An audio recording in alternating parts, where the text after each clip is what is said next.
chapter 6, verse 48. I am the bread of life. Your ancestors ate the manna in the wilderness. That was with Moses, yet they died. But here is the bread that comes down from heaven, which anyone may eat and not die. So if you eat of Jesus, you will not die. He's not talking about his actual flesh. He's talking about spiritually. Remember, we went through like 3 videos ago. You can look it up in this chapter. For this is the works of God right here, verse 29.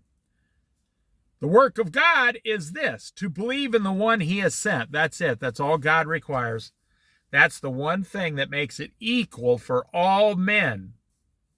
They asked him, what must we do to do the works of God? And Jesus said, the work of God is this, to believe in me, Jesus Christ, the Son of Man, Son of God. Just believe. Well, what kind of works do I need to? You don't need to do works. You only need to believe. You just need to have faith as small as a mustard seed, and you will do great miracles in his name, not your own name. You're not being glorified. This is all the glory of God the Father. But here is the bread that comes down from heaven, which anyone may eat and not die. I am the living bread that came down from heaven. Whoever eats this bread will live forever. That's me. I'm going to live forever. A sinner. I will live forever.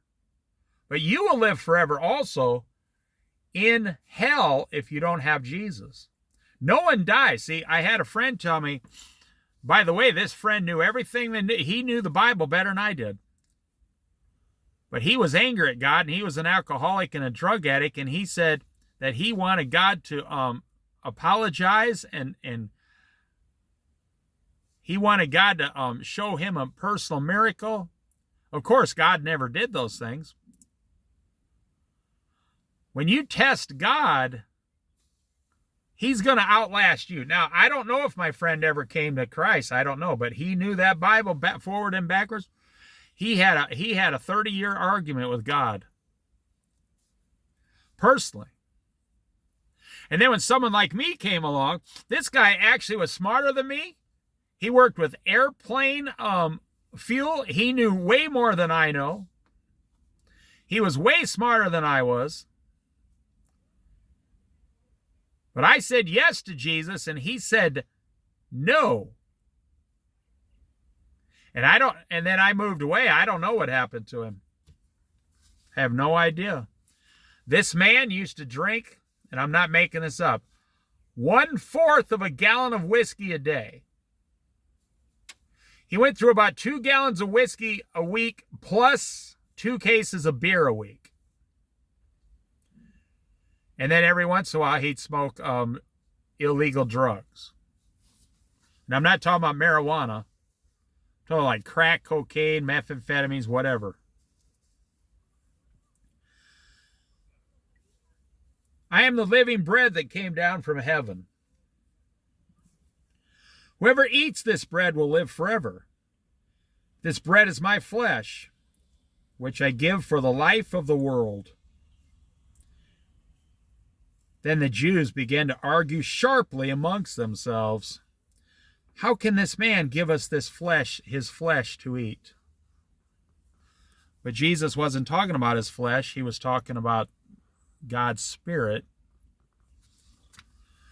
So they are telling Jesus, how are we supposed to eat his flesh? But that's not what Jesus said. Jesus said to them, very truly I tell you. Now Jesus speaks in parables and stories, so they won't understand until the cross. Jesus is not going to fully reveal everything until after the cross and he has risen. But it's amazing, anyone who does believe in him immediately is given, salvation and understanding and wisdom. So it's still a choice. And they are making the choice to not believe. Very truly, I tell you, unless you eat of the flesh of the Son of Man and drink his blood, you have no life in you. Whoever eats my flesh and drinks my blood has eternal life, and I will raise them up on the last day. Now, there is no soul sleep. The soul doesn't sleep. It says to be absent from the body is to be in the presence of the Lord. You go to hell or you go to heaven with Jesus immediately. And then your flesh, your body is renewed perfect and brought to you on the rapture. And then on at the judgment day, the people are pulled out of hell, but then you're sent back in the lake of burning sulfur because you did not do what Jesus said. Don't you punish your own children if they refuse to obey you? Of course you do. But God is sovereign and glory and full of perfection. He cannot accept you denying his rules, and you will be cast out for all eternity.